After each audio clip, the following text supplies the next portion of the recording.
Olá, bom dia a todos. Parabéns pelo evento. Obrigada pelo convite. Gostaria de agradecer à comissão organizadora. E a mim vai caber falar um tema que é bastante quente em oncologia, acho que especialmente esse ano, depois do ano passado, a gente teve publicações de estudos muito importantes. E os estudos que eu vou abordar nos próximos minutos, eles vão ser relativos a esses três principais anticorpos conjugados à droga. Então, da esquerda para a direita, a gente tem o trastuzumab deruxtecan, que vocês já conhecem, né? Está na nossa prática clínica na doença HER2 positivo e luminal. É um anticorpo anti-HER associado a um payload, um inibidor de topoisomerase 1. Com suas especificidades, a gente vê aí a grande abrangência que esse anticorpo atingiu, né, para além da doença HER2 hiperexpressa. Depois a gente teve e tem o sacituzumab govitecan, que é um anticorpo anti-TROP2. Então, é uma proteína altamente expressa, não só em câncer de mama, mas em outros tumores também. Para ela, para esse anticorpo, né, a gente não tem um alvo específico, então ele pode ser usado em diferentes cenários.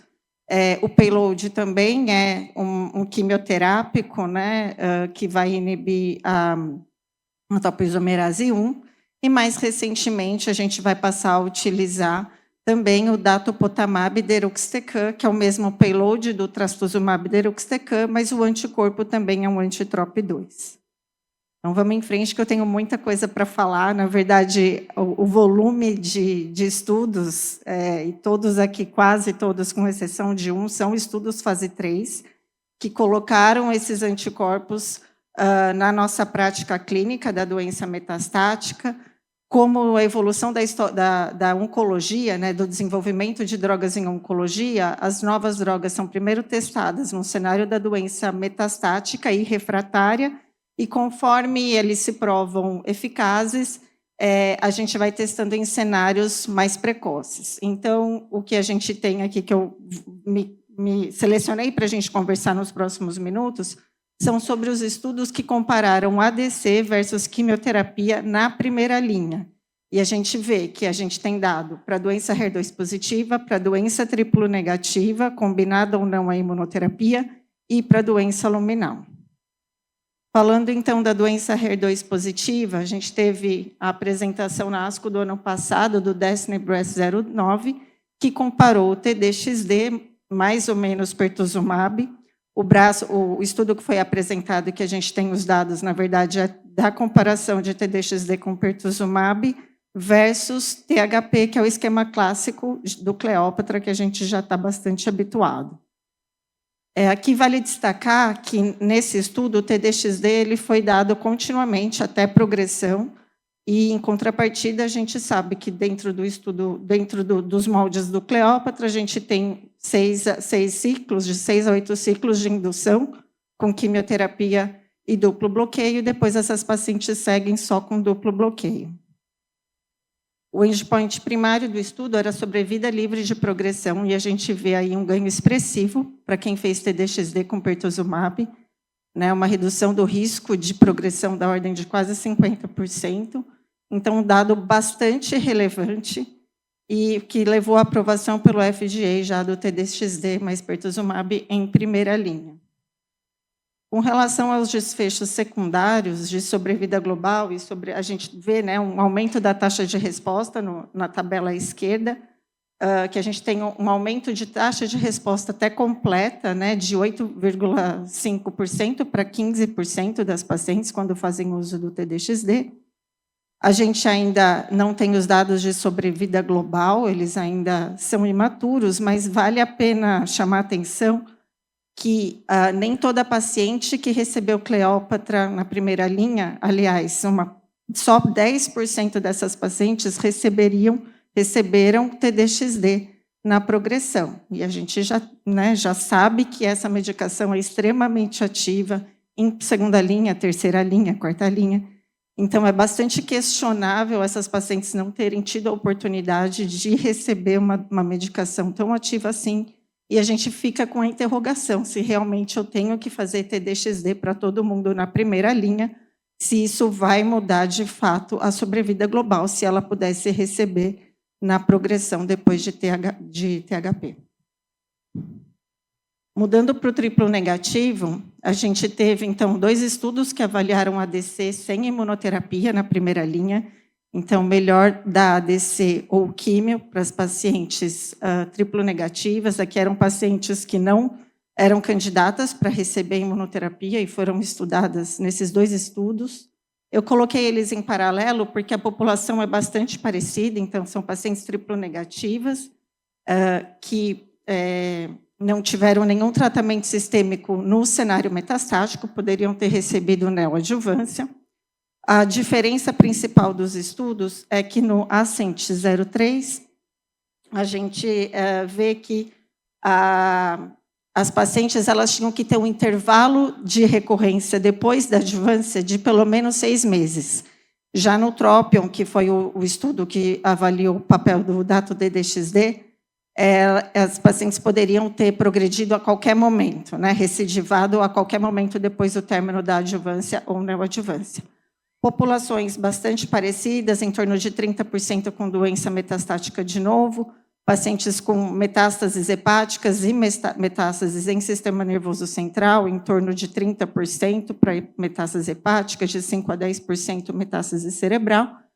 A quimioterapia usada contra o sacituzumab govitecan foi taxano ou uma dupla quimioterapia, o que é importante a gente destacar, né, que é um braço mais potente, pelo menos em taxa de resposta, quando a gente combina 2 quimioterapias versus uma. E, quando foi feito o estudo com o DATO-DXD, a gente viu que os agentes mais utilizados foram os taxanos, quase 70%, eribulina, carboplatina e xelódama, estudo em monoterapia. Os dados de sobrevida livre de progressão são bastante significativos para ambas as drogas, né, favorecendo o ADC na primeira linha do câncer triplo negativo, com uma diminuição do risco de progressão da ordem de 40%. E, com relação à resposta, a gente teve aí em torno de 48% de taxa de resposta para sacituzumab versus 46% para químio, 62% para datopotamab versus 30% para quimioterapia. Ambos com boa duração de resposta. Com relação à sobrevida global, de novo, eu chamo a atenção porque no TROPION, esse era um endpoint primário do estudo, o estudo não garantiu um crossover adequado para as pacientes do braço controle receberem ADC na progressão. Opa, entrou outra apresentação. Entretanto, o ASCENT, ele possibilitou e ele garantia a oportunidade da paciente receber ADC na progressão. Então, os dados de sobrevida global com sacituzumab govitecan ainda são imaturos, mas talvez isso prejudique a avaliação, já que 82% das pacientes do braço controle receberam ADC na progressão. Então, a gente tem 2 anticorpos bastante parecidos que foram testados num cenário muito semelhante. O que vai dizer para a gente entre um e outro vai ser toxicidade, conforto e comodidade de aplicação, de agendamento, que vai ajudar a gente a definir e escolher qual que vai ser o melhor anticorpo a ser usado. ADC com imunoterapia, a gente foi também testado sacituzumab com pembrolizumab versus quimioterapia, com pembrolizumab para aquelas pacientes que tinham expressão positiva do PDL1. Essas pacientes também tinham que ter um intervalo da progressão pós-adjuvância de em torno de 6 meses. Essas pacientes também receberam sacituzumab na segunda linha. Aqui a gente vê que em torno de 34% das pacientes eram metastáticas de novo e algumas poucas pacientes tinham recebido anti-PD1 na neoadjuvância, que é uma dúvida que a gente vai ter, né, para quem já tomou anti-PD1 na neoadjuvância. No ASCENT, a gente viu aqui um ganho de sobrevida livre de progressão, no ASCENT 04, favorecendo a combinação de sacituzumab com imunoterapia, um aumento da taxa de resposta de 52 versus 60 versus 53% e aumento da duração de resposta também. Para concluir, na doença luminal, né, a gente tem os dados Destiny Breast 06, que comparou TDXD com a escolha primeira quimioterapia nas pacientes com resistência endócrina. E nesse cenário a gente teve uma ampliação, né, das pacientes que poderiam usar um anticorpo anti-HER, porque ele se mostrou ativo em expressões intermediárias e ultra baixas da proteína HER2. A gente teve que a maioria das pacientes eram expressoras de receptor hormonal, tanto de progesterona quanto de estrogênio. 30% delas tinham resistência endócrina e 70% com metástases hepáticas. A gente vê aqui um ganho de sobrevida livre de progressão, tanto para as pacientes HER2 low, quanto para a população intention to treat, e também um ganho de sobrevida, uma tendência de ganho de sobrevida global, mas ainda com dados imaturos. Na população que é ultra low, que é aquelas pacientes que são HER2 0 mais, existe um benefício da mesma magnitude em termos de sobrevida livre de progressão e uma atividade da droga muito interessante, com taxa de resposta aí que chega a quase 60% versus 30% da quimioterapia convencional.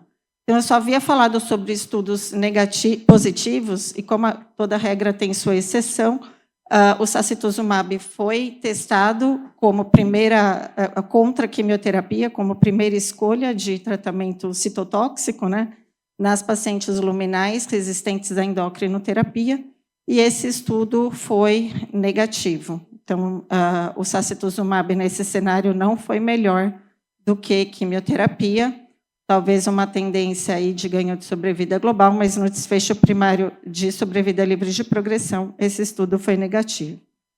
Para concluir, né, com relação, acho que a tabela fala mais do que a minha conclusão pessoal, mas o que a gente vê é que todos os estudos que foram testados foram positivos contra a quimioterapia, favorecendo o uso de ADC, mostrando que essa é uma estratégia que definitivamente veio para ficar, e a gente já está vendo agora os ADCs migrando para a doença inicial. Obrigada.